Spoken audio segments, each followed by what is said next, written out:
অধিকারগুলো ঠিক মতো পায় না। আমরা যারা চাকরি করি আমাদের কোনো নীতিমালা নেই, এবং সরকারের দাবি নাই।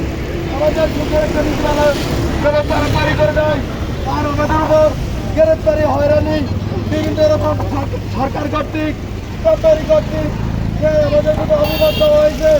আমরা এই সুস্থ তদন্ত চাই।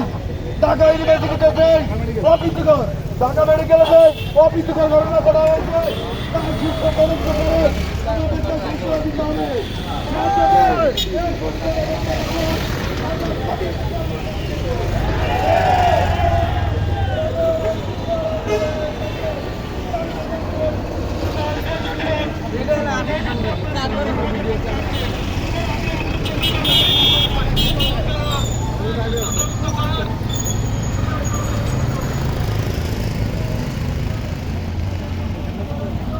আরে কি মোবাইল সঙ্গে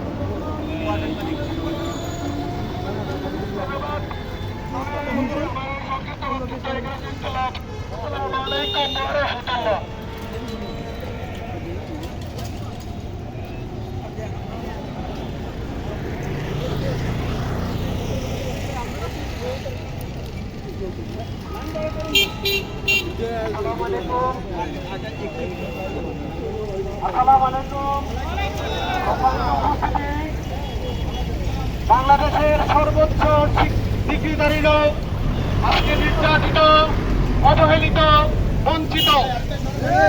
কিন্তু আমাদের দুঃখের বিষয় ঢাকা মেডিকেলে ঘটে যাওয়া সেই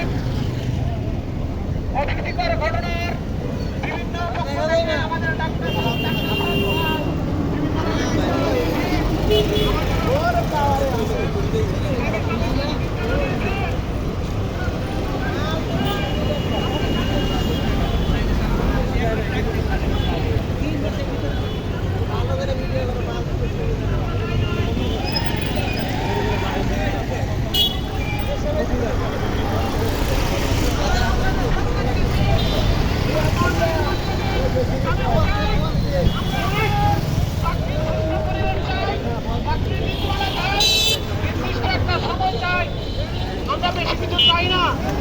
আমরা সৎভাবে বর্জন করে আমরা আমাদের জীবিকা নির্বাহ করতে চাই।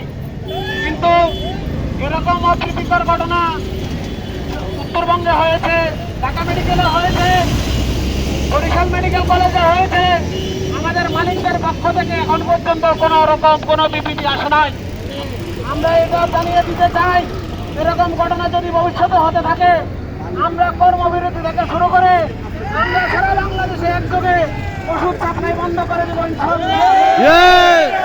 আমরা এটার তীব্র নিন্দা জানাই এবং আমরা আশা করি এরকম এই যে প্রোগ্রাম আয়োজন করার সাথে সাথে আমরা আসলে প্রোগ্রামটা অত ভালোভাবে করতে পারি নাই, আসলে আমাদের বিভিন্ন ব্যস্ততার জন্য। তারপরে আমরা আসলে দুঃখ প্রকাশ করছি। আশা করবো ভবিষ্যতে যদি এরকম কোনো প্রোগ্রাম হয় তাহলে অন্ততপক্ষে সত্যি বুঝতে পারবে যে আমরা সবাই একসাথে আছি, একসাথে থাকবো। আমাদের অধিকার আমাদেরকে আদায় করতে হবে। আমি সবাইকে ধন্যবাদ জানিয়ে আমি আমার সংক্ষিপ্ত বক্তব্য এখানে শেষ করছি। আসসালামু আলাইকুম। আজকে এখানে আমাদের মানববন্ধন আজকে এখানে সমাপ্ত করা হলো। সবাইকে ধন্যবাদ। সবাই ভালো থাকবেন, ভালো রাখবেন। আসসালামু আলাইকুম।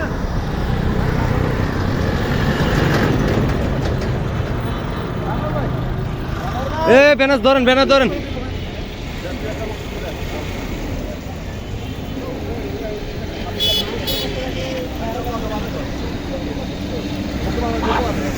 আসসালামু আলাইকুম। আজকের এই প্রতিবাদ এবং মানববন্ধনে আমরা সবাই একত্রিত হয়েছি। আমাদের আজকের এই মানববন্ধনের উদ্দেশ্য হচ্ছে ঢাকা মেডিকেল কলেজে গত সোমবার যে অপ্রীতিকর ঘটনা ঘটেছে এটা তীব্র নিন্দা এবং প্রতিবাদ জানাচ্ছি। সেই সাথে যে সমস্ত ভাইরা আমাদেরকে তাদেরকে সুস্থ তদন্ত পদক্ষেপ হিসেবে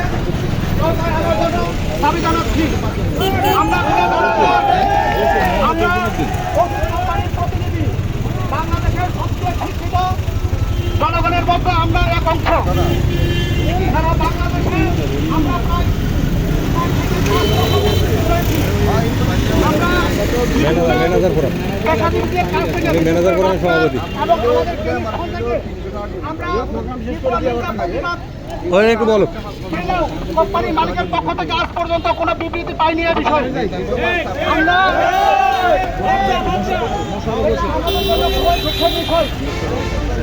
আমরা কর্মক্ষেত্রে আমাদের 5 দফা দাবি নিয়ে বেশ কিছুদিন যাবৎ কাজ করে আসছি।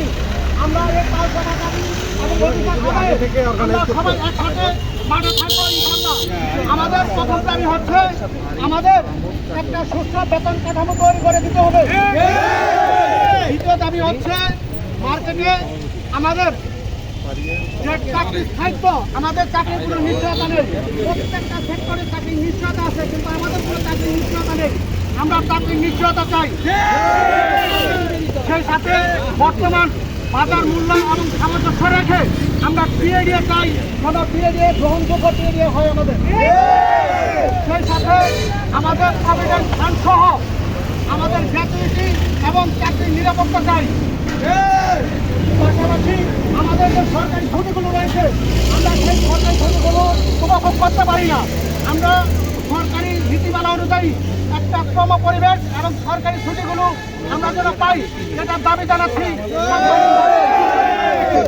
সেই সাথে আমরা প্রত্যেকটা হাসপাতাল, ক্লিনিক এবং মেডিকেল কলেজগুলোতে নিয়ম মেনে এবং নিয়ম অনুযায়ী যেন চলাফেরা অবাধে করতে পারি, সেই বিষয়ে আমাদের প্রশাসন এবং মালিক পক্ষের কাছে আমরা দাবি জানাচ্ছি যেন আমরা অবাধে সেখানে বিতরণ করতে পারি।